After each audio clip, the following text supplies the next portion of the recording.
Once, he ran through fire to save a life, and one life was lost in his hands. Today, he moves slowly through quiet streets with a loyal dog at his side, carrying a silence that never learned how to leave him. But the past does not stay buried.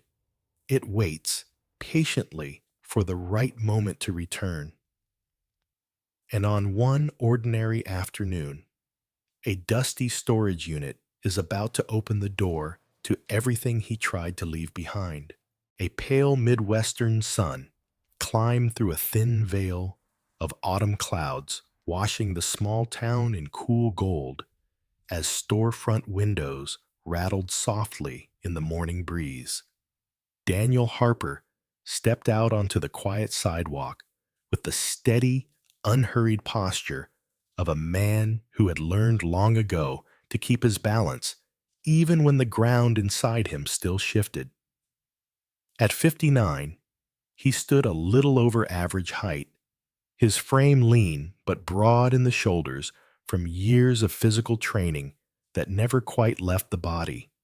His hair was cut short and practical, silver threading heavily through the dark at his temples, and a trimmed beard lined his jaw like a shadow he no longer tried to outrun. His eyes were kind, but tired in a way sleep alone never fixed. Fine creases fanned outward at the corners, earned not only by age, but by long nights of memory. He wore, as he did every day without fail, his red and black buffalo plaid shirt jacket, thick but soft from years of use, over an ivory-colored t-shirt that showed at the collar. Dark blue straight-legged jeans fell over well-worn brown leather boots, whose heels had been resoled more than once. On his left wrist sat his old military watch, the face scratched but dependable, still keeping time the way it always had. The people of town knew him as a real estate broker, quiet, fair, dependable. But some of the older veterans still remembered him as the man who once pulled bodies from wreckage with shaking hands and steady resolve.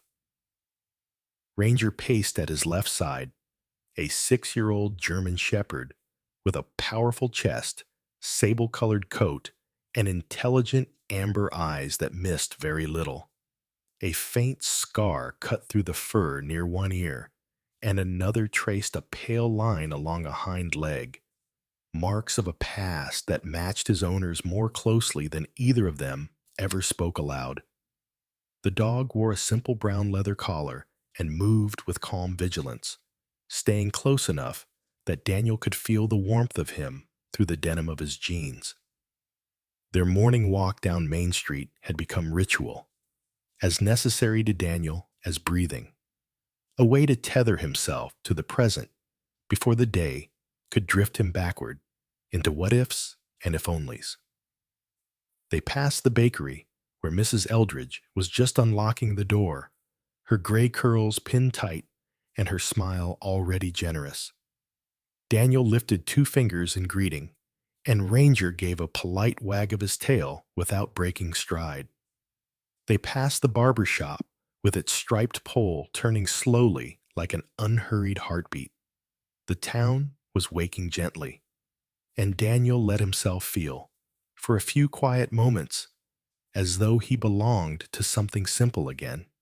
Yet beneath the steady rhythm of his boots on concrete, the old ache stirred as it always did, an echo of the day he had not been fast enough, strong enough, or lucky enough to bring everyone home.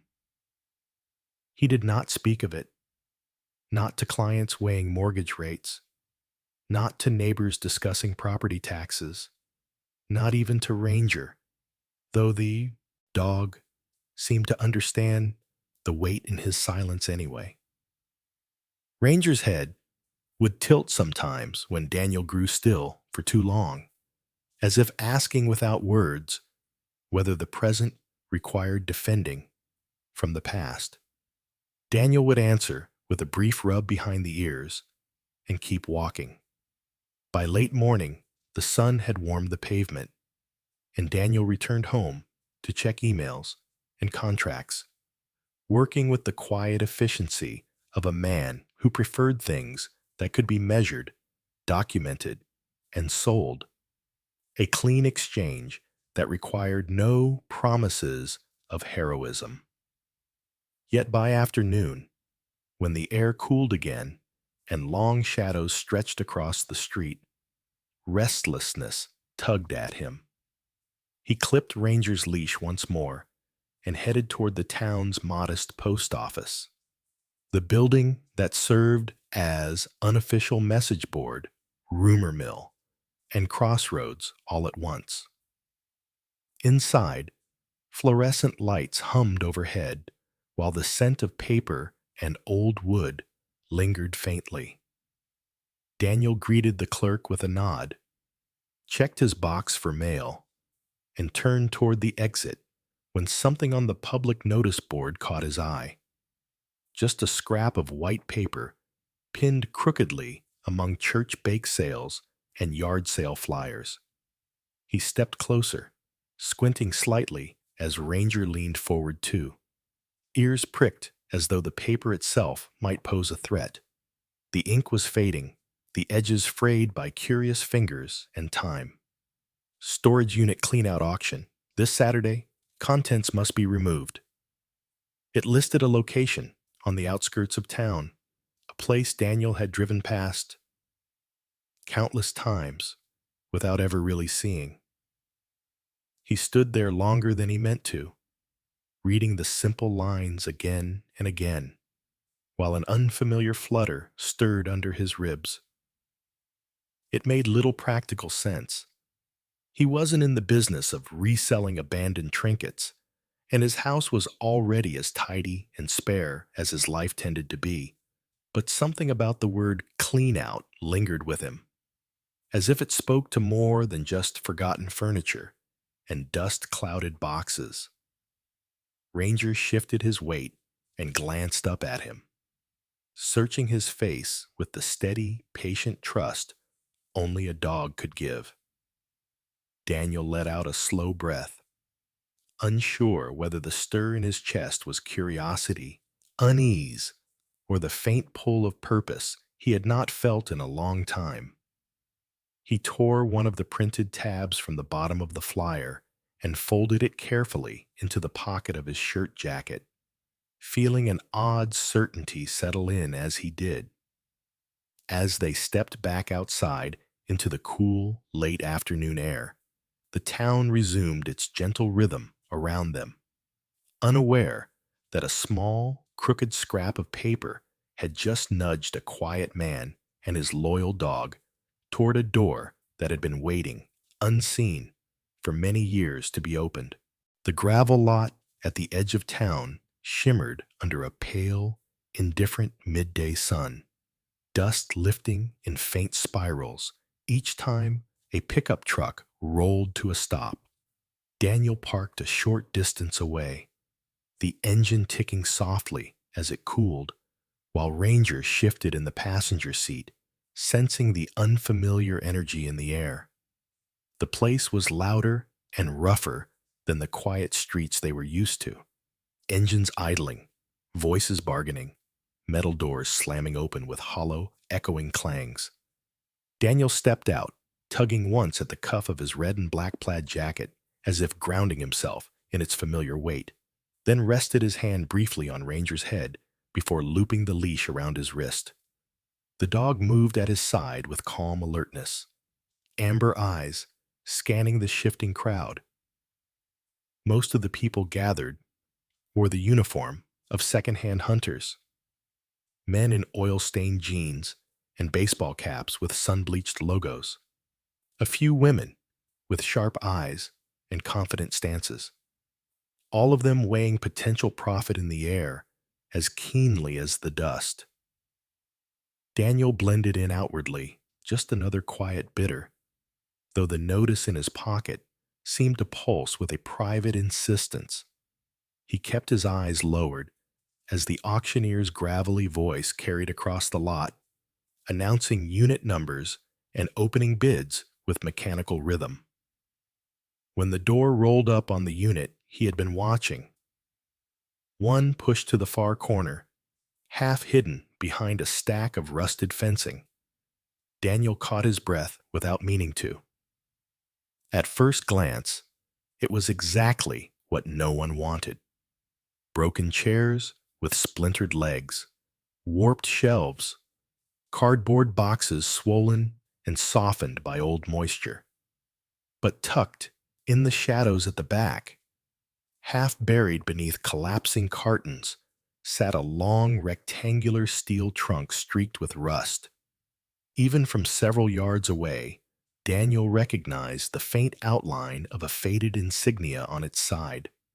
His throat tightened as memory flickered without permission.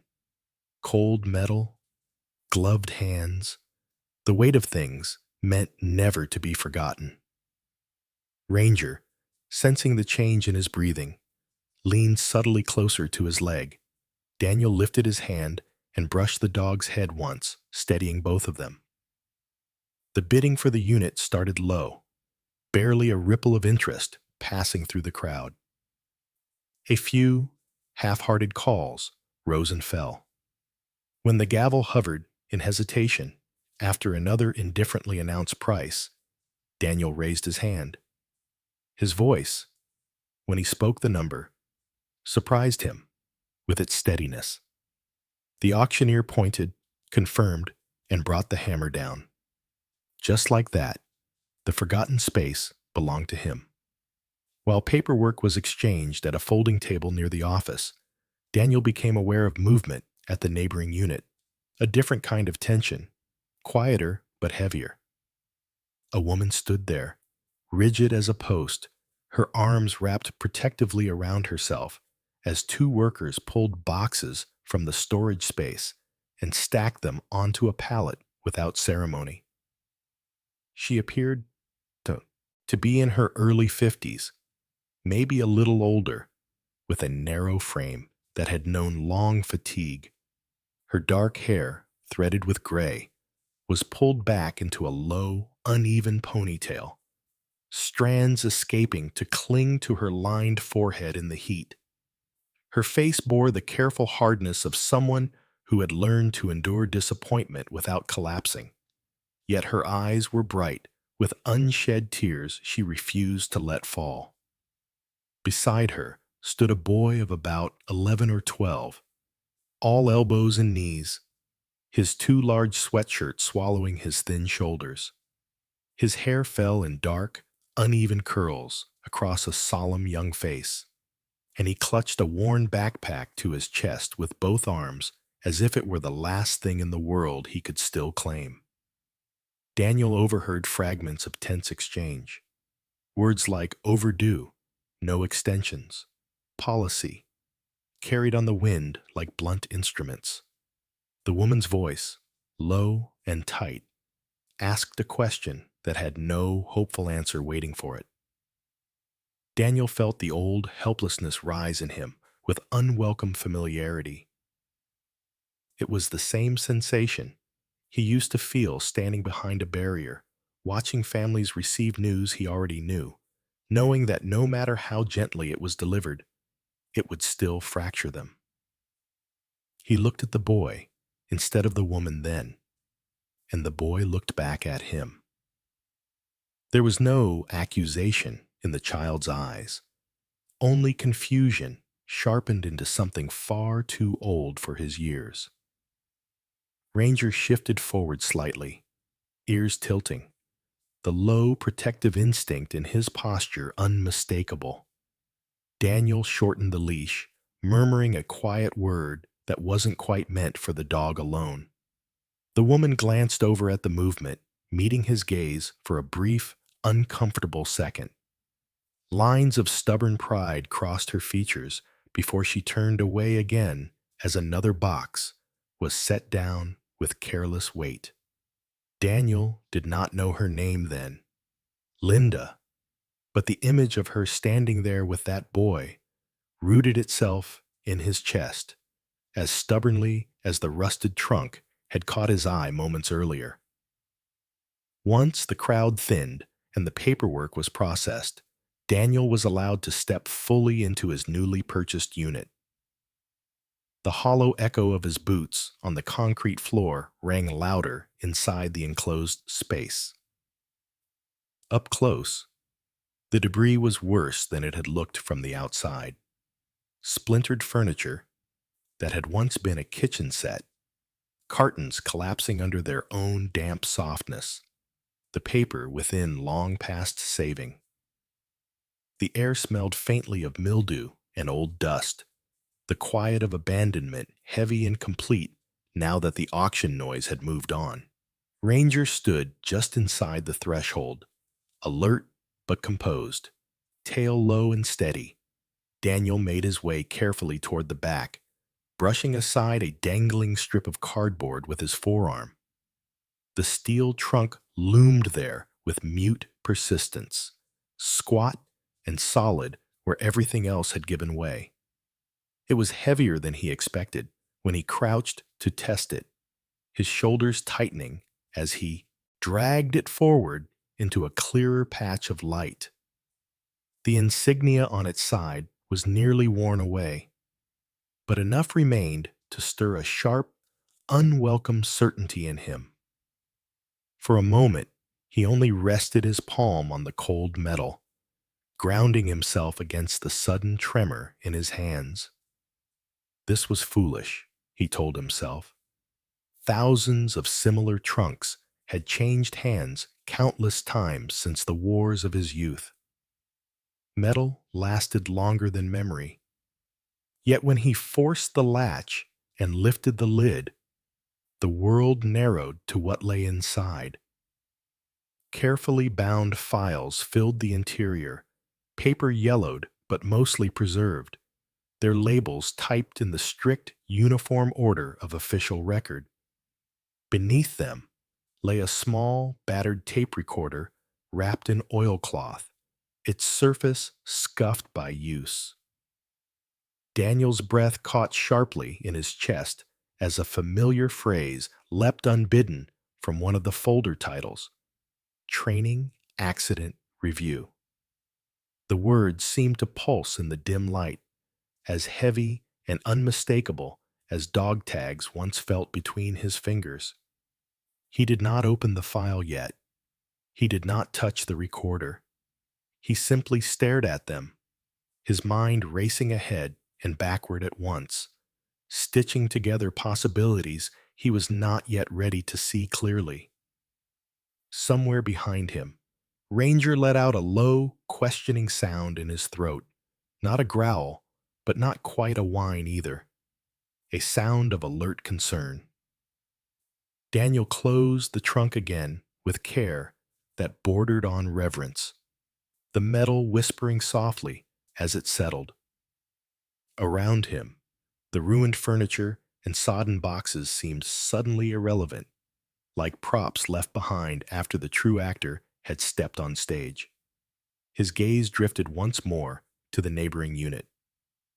Linda, he would later learn her name, was still there, watching the workers remove the last of her family's belongings with rigid quiet. The boy stood pressed close to her side now, smaller than he had seemed before. Something inside Daniel shifted with slow, subtle precision, like a lock turning of its own accord. He could not yet say what the trunk meant, or what the files and that silent little machine inside might demand of him. But as he guided Ranger out into the dust-bright afternoon, and the noise of engines and voices resumed around them, a single, unsettling thought followed him like a shadow he could not outrun. If the past had truly found its way back into his hands, what price would the present be asked to pay? That night, rain whispered against the kitchen window as Daniel sat at the small wooden table in the center of his dimly lit home. His red and black plaid jacket still hanging from his shoulders, as if he had never truly left the cold outside.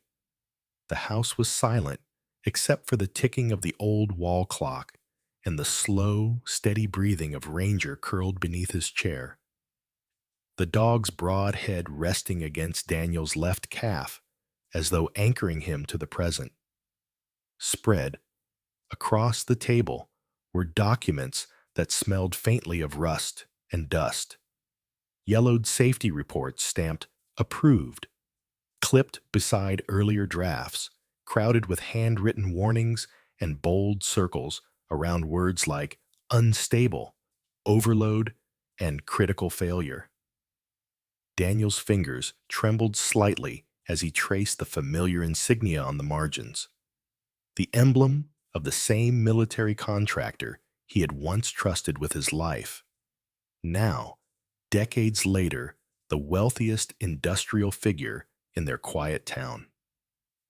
The signature appeared again and again in confident strokes, steady and unbothered, like a ghost that had learned how to sign its name in ink. He pressed play on the recorder with a stiffness in his wrist that had nothing to do with age. The tape crackled, distorted by time. Then the voice emerged, male, calm, authoritative.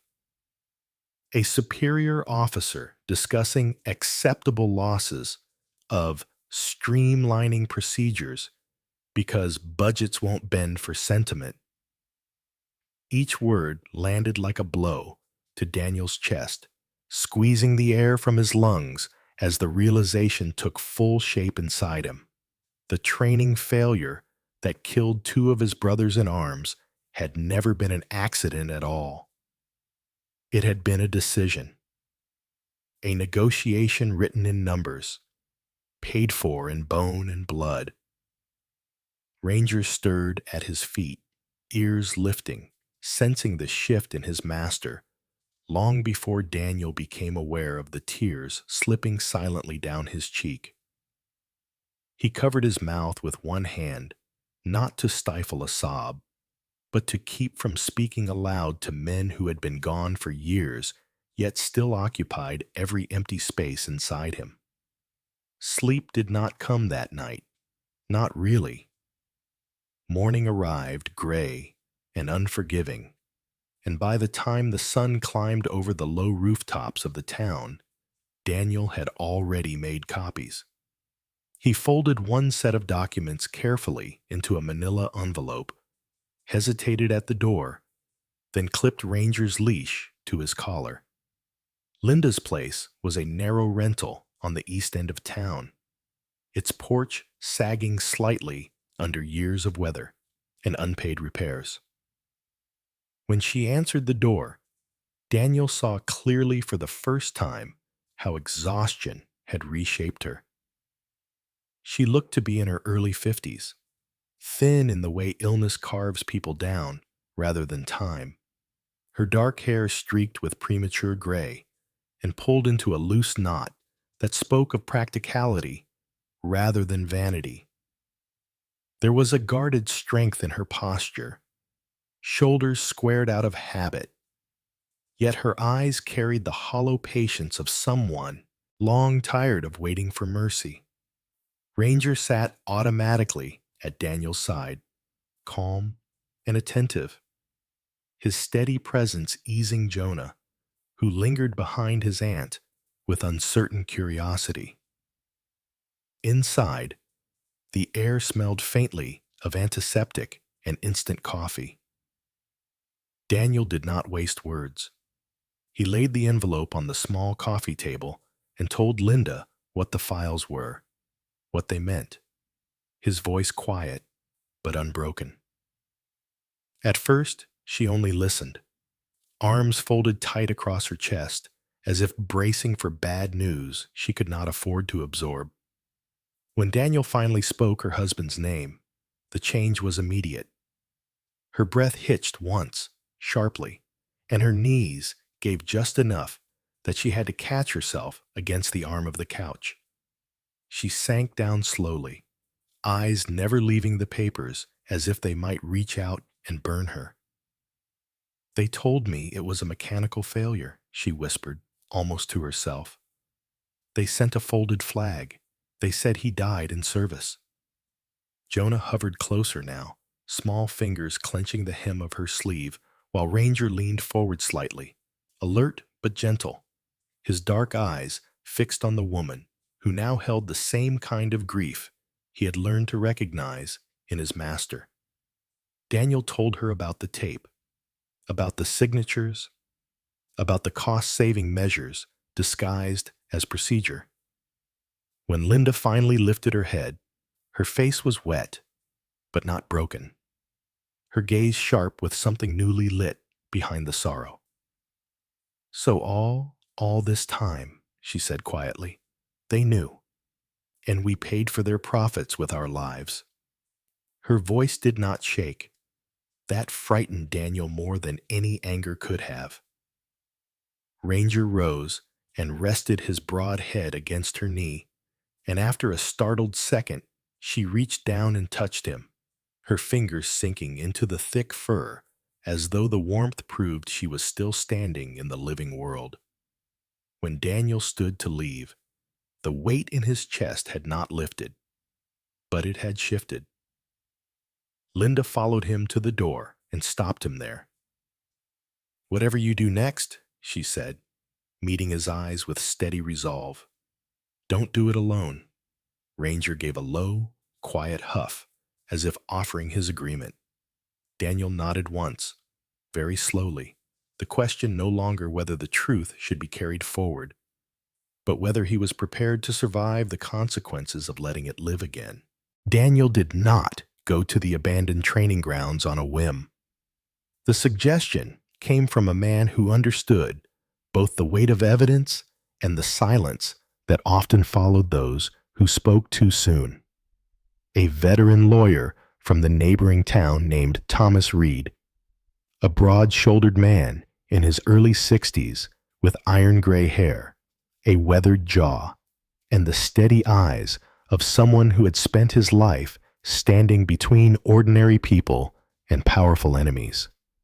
Reed listened without interruption as Daniel summarized what he had found, then leaned back in his chair and said quietly, "Before you put this into anyone else's hands, you need to know how deep it goes. If there's more still buried at the site, that's where the truth will be hiding." It was that sentence, more than anything else, that stayed with Daniel as he left the office. The next morning, he dressed in his familiar red and black plaid jacket, as if it were a form of armor, clipped Ranger's leash, and drove toward the outskirts where the old concrete scars of the training grounds still cut through the land like a forgotten wound. The place looked smaller than it had in his memory and far lonelier. Tall grass forced its way through cracked pavement, and rusted warning signs hung crooked on bent poles, their faded lettering barely legible anymore. Daniel walked slowly, his boots crunching against gravel, while Ranger paced half a step ahead, alert and quiet, the chain on his collar barely whispering with each movement. Toward the far end of the compound, beyond the collapsed obstacle course and the burned-out shell of what had once been a command shack, stood a long, low storage building with its doors half-eaten by rust. Inside, dust floated thick in the shafts of light slicing through broken windows. Old filing cabinets lay tipped over like fallen soldiers, and cardboard boxes slumped inward from years of moisture and neglect. Daniel moved with the careful precision that had never left his body, the habits of a rescuer who knew that danger rarely announced itself. It did not take long before he found what Reed had hoped for: additional stacks of reports, bundles of photographs showing equipment with visible fractures and warped joints, and inside a locked metal drawer, a small hard drive wrapped in oil-stained cloth. His pulse quickened as he realized what it might contain. This was not just memory anymore. This was proof, waiting to be awakened. He was crouched beside a workbench, turning the hard drive over in his hands when Ranger stiffened.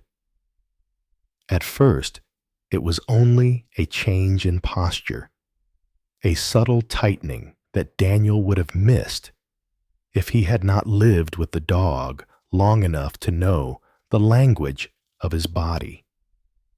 Then came the low growl, deep and steady, not wild, but deliberate, vibrating through the quiet like a warning bell.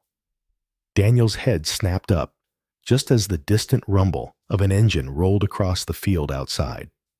Headlights flared suddenly through the broken doorway, washing the inside of the building in harsh white light. A split second later, something struck the metal door with a violent clang, sharp and resonant, the sound of a thrown stone echoing through the empty structure. Daniel did not think. He reacted. He grabbed Ranger by the harness and pulled him behind a tall wooden shelving unit just as the engine idled, waiting. The beam of the headlights lingered, sliding slowly across rusted cabinets and hanging cobwebs, searching. Ranger's teeth were bared now, but he remained silent, every muscle coiled in readiness. Daniel held his breath and counted the seconds with the pounding of his heart. Then, without warning, the engine revved. Tires spun briefly on gravel, and the sound of the truck retreated into the distance, leaving behind only the smell of exhaust and the hollow aftershock of fear. For a long moment, Daniel did not move.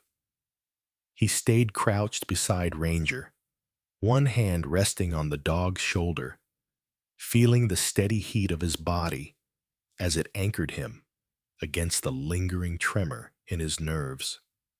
When he finally stood, his legs were unsteady, not with age, but with the weight of what had just happened. This was no longer a question of distant corruption or buried history. Someone had come here looking for him. Someone knew he was digging where he was not supposed to dig. He secured the hard drive inside his jacket and left the building without going back for anything else. The drive home felt longer than the distance justified. Ranger sat upright in the passenger seat, his head turned slightly toward the rear window, ears shifting at every sound, every passing vehicle. Daniel's eyes moved constantly between the road ahead and the mirror behind him. Every pair of headlights in the distance looked like a threat. Every engine that lingered too long made his shoulders tighten. For the first time since he had opened the metal chest, the fear was no longer abstract. It was immediate, alive, and pressing against the fragile safety of the people he had already pulled into this storm. As the town lights finally rose in the distance, Daniel felt the question forming in his chest, heavy and unavoidable.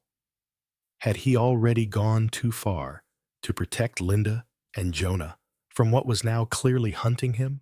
The days that followed the incident at the abandoned training grounds moved with a strange, suffocating politeness, as if danger itself had learned how to knock before entering. Daniel noticed it first in the tone of his phone, gentle vibrations instead of abrupt rings, unfamiliar numbers dressed as courtesy. The first call came from the regional office of the real estate company he worked under, a young male voice speaking with the rehearsed warmth of someone trained to sound concerned without revealing concern for anything human. The man introduced himself as Evan Brooks, early 30s by the smoothness of his speech, clean-cut and efficient, the kind of person who probably wore tailored shirts even on weekends. He reminded Daniel of valuable partnerships, of how the town owed much of its stability to certain long-term sponsors, and suggested, softly, almost kindly, that stirring unnecessary conflict with the defense sector could complicate everyone's future. Daniel listened without interrupting, his fingers resting absently on the worn leather of Ranger's collar as the dog lay at his feet, alert even in stillness. When the call ended, the silence that followed felt heavier than the threat itself. That evening, as dusk folded over the town, a message arrived from a number Daniel had not seen in years. It was from Mark Ellison, an old unit brother from his service days, a man Daniel remembered as thick-necked and stubborn, with hands permanently scarred from mechanical work, and a laugh that could break tension even in the worst conditions. Mark's text was brief, stripped of nostalgia. Watch your back. A few of us tried to talk years ago. NDAs, lawsuits, careers ended before they began. They didn't kill us, but they made sure we shut up. Daniel read the words again and again, the warning echoing against the fear he had felt in the warehouse. It was one thing to face a truck in the dark. It was another to realize the shadow behind it stretched across decades, contracts, and quiet threats dressed as legal procedure. Linda came by the following afternoon, Jonah lingering near the doorway, as if unsure whether to step further into whatever storm the adults were carrying. Her face was drawn with exhaustion, the bluish shadows beneath her eyes deepened by sleepless nights. Yet there was a resolute tightness to her mouth that had not been there before. She spoke without sitting down, her hands folded tightly in front of her, as if holding back more than words. She told Daniel that her caseworker had hinted at administrative reviews, that certain benefits might be reconsidered if she became involved in public controversy. The meaning was as clear as it was obscene. Still, when Daniel asked if she wanted him to slow down, if she wanted him to stop, Linda's answer came without hesitation. If Jonah grows up believing his father died because of his own mistake, she said quietly, then the lie wins twice. I won't be the one to teach my son that silence is safer than truth. Jonah looked up at her then, confusion and something like pride flickering across his young face.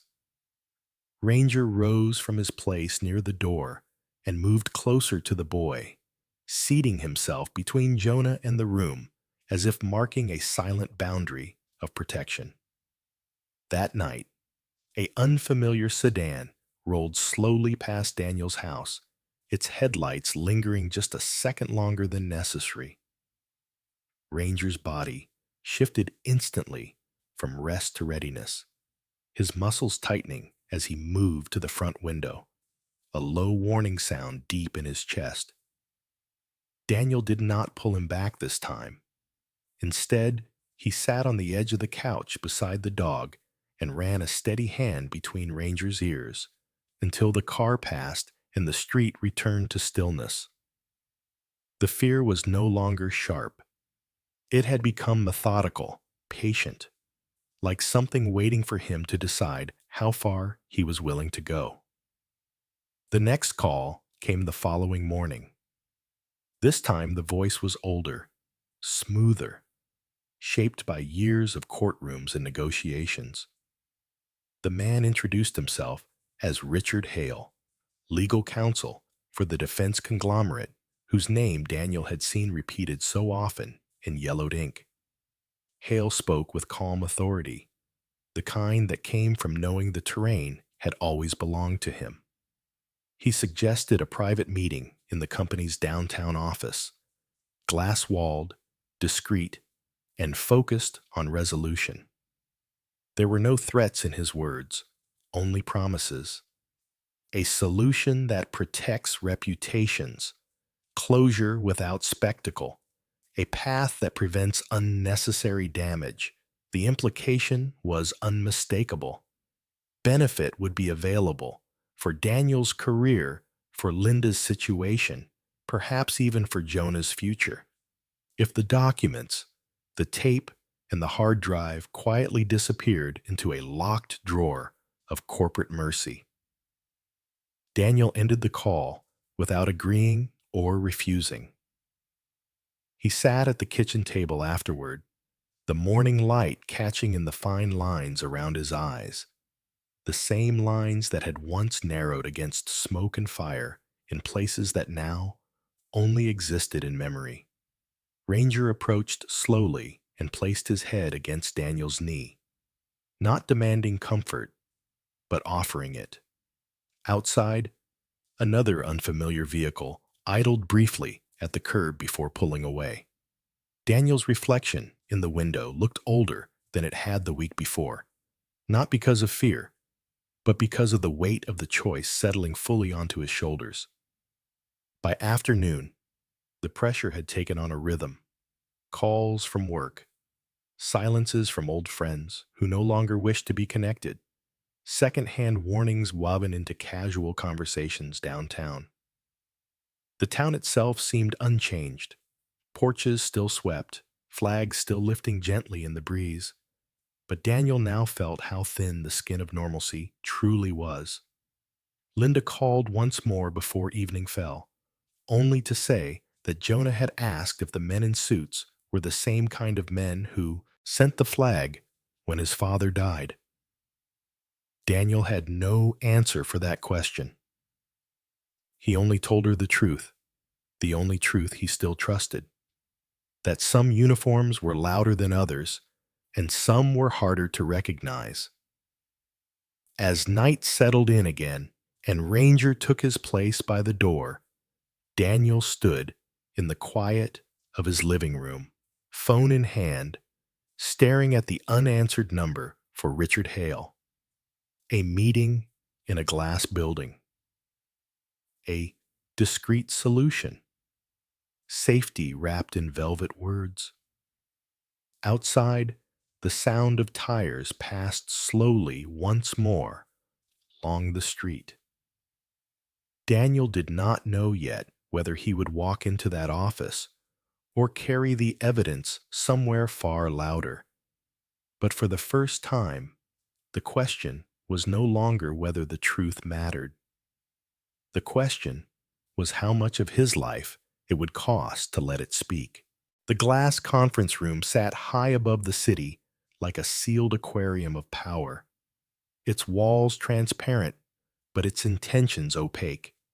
And as Daniel stepped inside with Ranger walking close at his side, he felt the strange dissonance of being fully visible, yet fundamentally unwelcome. Across the long, polished table sat the retired general, who now served as CEO, James Harlan, a man in his late 70s with a rigid spine, silver haircut with military precision, and eyes that still carried the reflex of command even behind the softness of age. His suit was immaculate, his hands folded neatly before him, as if discipline had never loosened its grip. Around him, 3 lawyers sat in a careful formation. One older woman with sharp cheekbones and an unreadable expression. One heavy-set man with restless fingers, and one younger attorney whose posture leaned perpetually forward, as if aggression were his native language.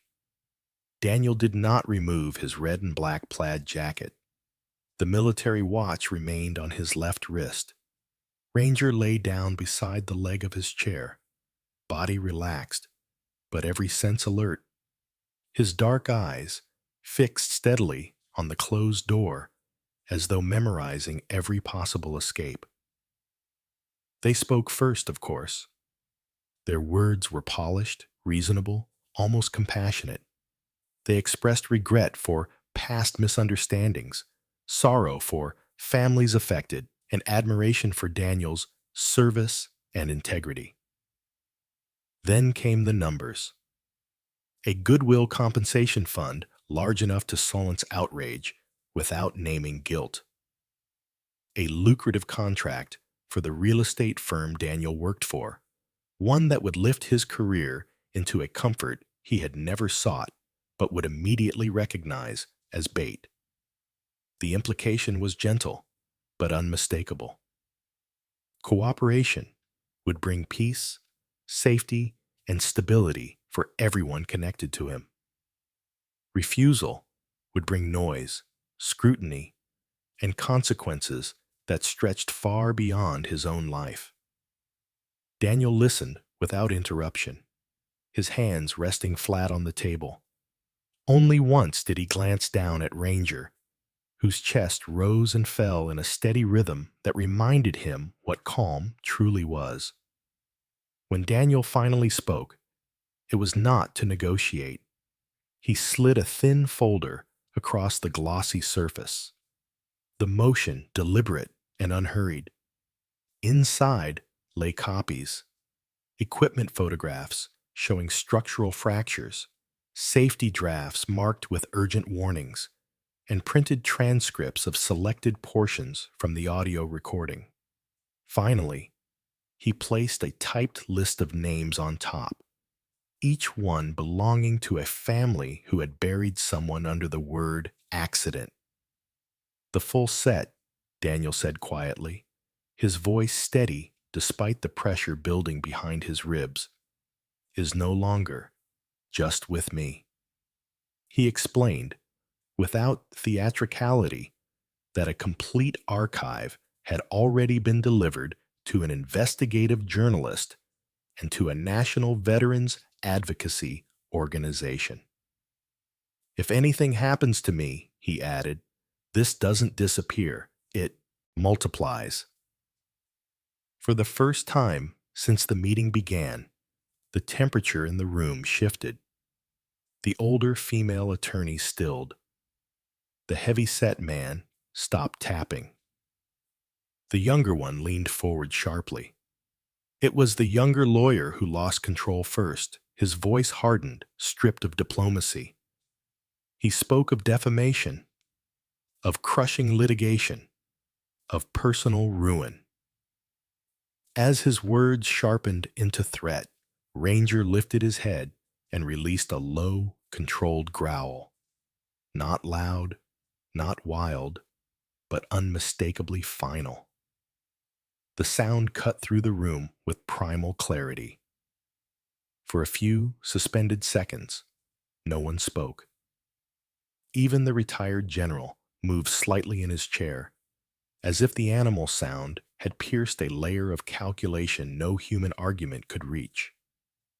Daniel placed one hand calmly on Ranger's head, not to quiet him, but to acknowledge the honesty of the warning. From the corner of the room, where he had remained silent until now, a young man stepped forward. Ethan Harlan, late 20s, the CEO's grandson, had been sitting with arms folded and jaw tight, his tailored suit slightly rumpled as if he had been dressing for a different kind of day. His eyes, unlike his grandfather's, were restless with conflict rather than command. "Is it true?" he asked suddenly, his voice breaking the rigid choreography of the meeting. Every head turned toward him. "Did you really sign off on warnings that said the equipment wasn't safe?" The question hung in the air with reckless sincerity. The general did not answer at once. His gaze moved slowly from Daniel to the documents, then at last to his grandson. For the first time since Daniel had entered the room, the old man's hands trembled. What followed was not a speech, but a collapse of distance. The confession came haltingly, as if dragged up from beneath layers of self-justification built over decades. Yes, the warnings had been known. Yes, the risks had been categorized as acceptable. The contract, he said, had been critical. the national interest, the workforce, the timing. Each explanation weakened as it found its way into the quiet. By the time he finished, the words sounded thin, even to himself. Daniel did not interrupt. Linda sat at the far end of the table now, brought in at Daniel's insistence. Her hands clenched in her lap, her face pale but unflinching. When the general's voice fell silent, it was her eyes he could not meet. Daniel leaned forward just slightly. "I'm not here to trade them for silence," he said, resting his fingers on the list of names. "I'm here to trade them for truth." He laid out his terms without raising his voice, a public confession, not a settlement hidden behind language. A permanent, independently funded trust for the families, transparent, untouchable by corporate restructuring. A binding, third-party overhaul of safety procedures so no other family would receive a folded flag wrapped around a lie. "You built your life on speeches and medals," Daniel said quietly. "Here's the one chance you have left to make one of them mean something." The room waited. Even the hum of the air conditioning seemed to pause in deference. The general looked older in that moment than any of his years had yet allowed. The power that had once moved battalions now struggled to move his own conscience. His grandson stood frozen beside him. Across the table, Ranger shifted slightly, but did not lie down again, and Daniel, who had carried the voices of his fallen brothers for decades in silence, felt the past finally sit down at the table with him, no longer content to be ignored. The question no longer belonged to lawyers or contracts or money. It belonged to the man who had lived longest with its consequences, and to whether his final command would be one of preservation or reckoning.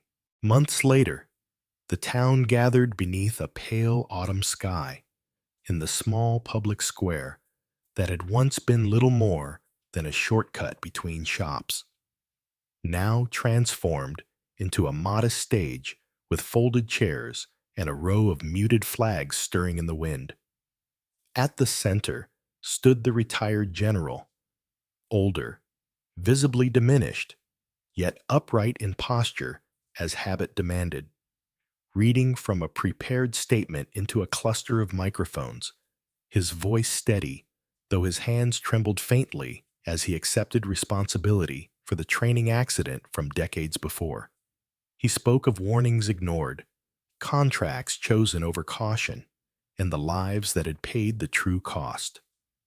Behind him, a newly announced memorial fund bore the names of the fallen, and beside it, a scholarship program promised futures to the children who had grown up in the shadow of a lie. Linda stood just off to the side of the platform, one hand tight around Jonah's, tears slipping freely down her cheeks, though her face held a peace Daniel had never seen on it before. Daniel did not stand among the officials or the press. He remained at the edge of the crowd in his familiar red and black plaid jacket, boots planted on the cool stone, one hand resting gently on Ranger's broad back as the dog sat calm and watchful at his side, a quiet sentinel for men who could no longer keep watch themselves. When the general finished speaking and stepped away from the microphone, the applause that followed was hesitant at first, then steady, not triumphant, but solemn, as if the town itself were learning how to breathe again, with lungs long restricted by silence. The weeks that followed reshaped the town in quiet but irrevocable ways. The defense company was forced into public audits and sweeping reforms, its safety protocols rewritten under external oversight, its long protected procedures finally exposed to the light. A fixed portion of its revenue was redirected into the Memorial Trust, locked behind independent governance no executive signature could touch. On the outskirts, the abandoned training grounds began a slow transformation. Broken concrete gave way to walking paths. Rusted warning signs were replaced with plaques bearing names and dates, and young trees were planted where smoke and shouting had once ruled. Veterans brought their children and grandchildren there on weekends, not to tell polished legends, but to speak the truth whole and unashamed. Daniel continued his work as a real estate broker by day, helping families find rooms with sunlight and kitchens that smelled of beginning again. But his evenings took on a different shape. He sat on the board of the Memorial Fund, listening more than he spoke. And twice a week, he brought Ranger to the Veterans Hospital, where the dog moved gently through hallways lined with quiet courage, resting his head on trembling hands, sleeping beside wheelchairs, reminding broken bodies that loyalty still breathed in warm fur and steady presence. Linda's life, too, found a new rhythm. The pressure that had once hovered over her benefits dissolved under public scrutiny, replaced by the steadier ground of the scholarship that now ensured Jonah's education would not be another casualty of his father's death.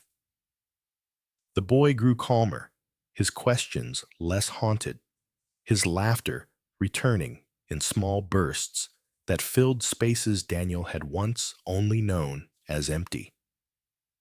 Some evenings, Linda invited Daniel to dinner, not with ceremony, but with simple warmth.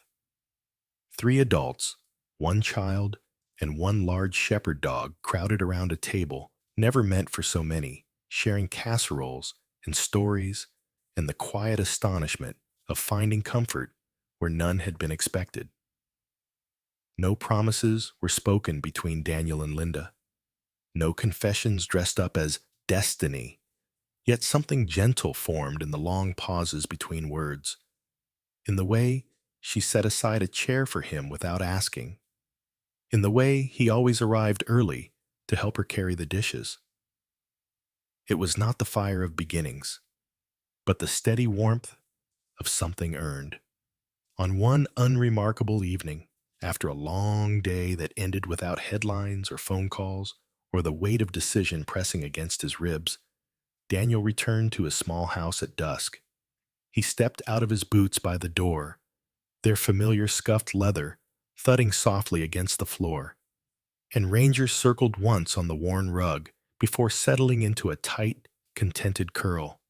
Daniel lowered himself into the chair beside him and felt, for the first time in years, a stillness that did not threaten to collapse into memory. The past had not vanished. It never would, but it no longer festered in the dark corners of his chest. It had taken its place among names, trees, and living promises.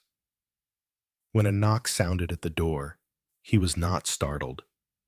Linda stood outside with a small paper bag in her hands, the warm scent of baked bread drifting into the cool air. "I made too much again," she said with a soft smile. Daniel stepped aside to let her in, Ranger lifting his head just long enough to acknowledge her presence before settling again. In the quiet that followed, with lamplight spilling gently across familiar faces and the steady breathing of a loyal dog filling the room, Daniel understood at last that justice was not only something written into statements or carved into stone. It was also this simple, stubborn miracle of belonging, reclaimed one evening at a time. Sometimes, the miracle is not the lightning from the sky, but the quiet strength God places in an ordinary heart when the burden feels unbearable.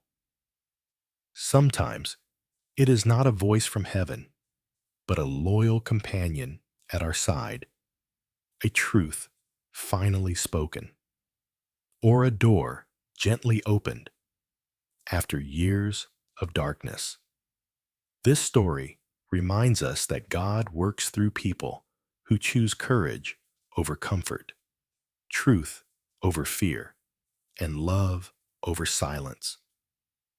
And just like Daniel, each of us is given moments, small, trembling moments, where what we choose can change more than just our own life. If this story touched your heart, may it remind you that your pain is seen, your faith is not wasted, and your quiet endurance still matters deeply in God's plan. Please take a moment to share this story with someone who needs hope today. Leave a comment to let us know what this story meant to you. And if you haven't yet, subscribe to the channel so we can continue walking these journeys together. May God bless you, protect your home, heal your heart, and fill your days with gentle miracles you never expected.